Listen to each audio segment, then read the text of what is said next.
Selamat datang kembali di pembahasan kita. Nah, kali ini kita mau gali lebih dalam bab 2 dari materi Anda.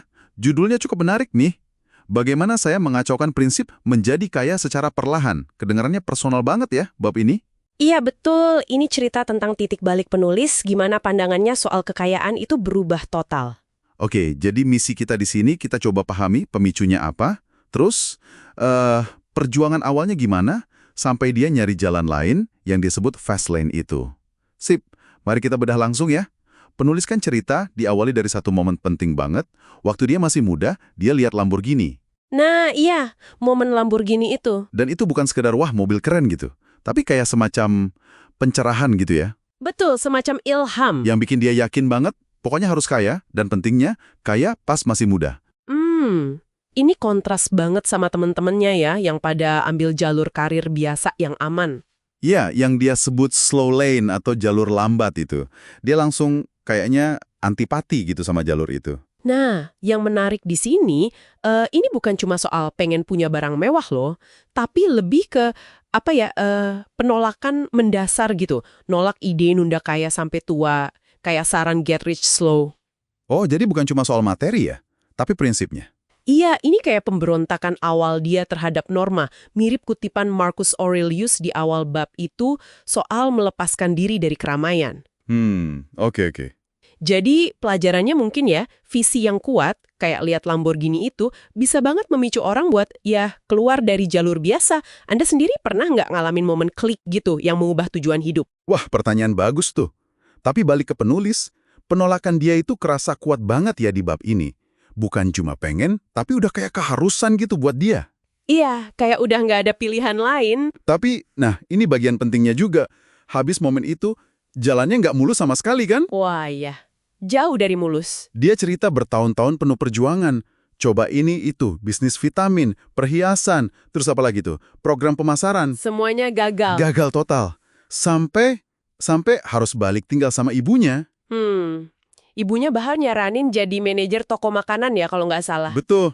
Dan puncaknya itu pengalaman pahit pas dia jadi supir limo. Oh, yang kejebak badai salju parah di Chicago itu. Nah iya itu. Dia sampai merasa putus asa banget mikir, wah nggak bisa hidup kayak gini terus. Ini bagian yang krusial menurut saya. Perjuangan ini jangan dilihat cuma sebagai kegagalan aja. Oh gitu. Terus gimana? Ini bagian dari proses dia nemuin diri dan nguatin tekadnya. Pelajaran penting lainnya nih yang sering kita dengar di kisah wirausaha.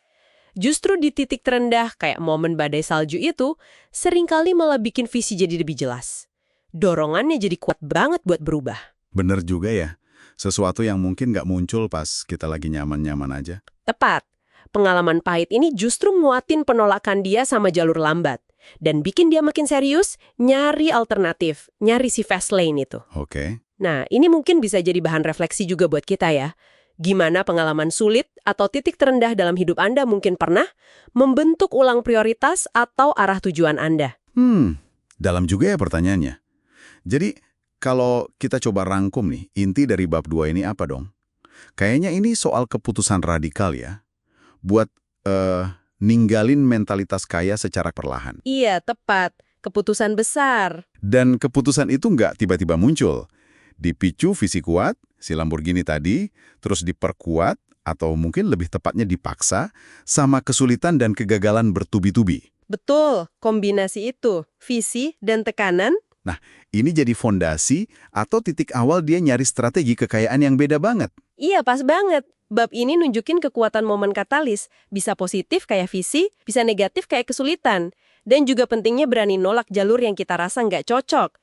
Meskipun, ya, banyak tekanan atau keraguan dari sekitar. Nggak gampang pasti ya, nolak jalur umum gitu. Jelas nggak gampang. Perjalanan nyari fastland itu pasti penuh liku-liku, nggak instan. Tapi, keputusan sadar buat nyari jalan lain itu sendiri, itu langkah pertama yang paling penting. Jadi tentang ambil kendali ya, bukan pasrah aja gitu. Persis. Bukan cuma ikut arus. Nah, sebagai penutup nih, mungkin ada satu pemikiran buat Anda renungkan. Kalau misalnya jalur kaya secara perlahan itu terasa bukan buat Anda, kira-kira kekuatan pendorong internal apa ya? Selain cuma pengen materi atau lihat mobil mewah orang, yang bisa memicu Anda nyari jalur sendiri. Pendorong internal ya? Iya. Apa sih Lamborghini metaforis dalam hidup Anda yang bisa mendorong perubahan besar? Sesuatu untuk direnungkan.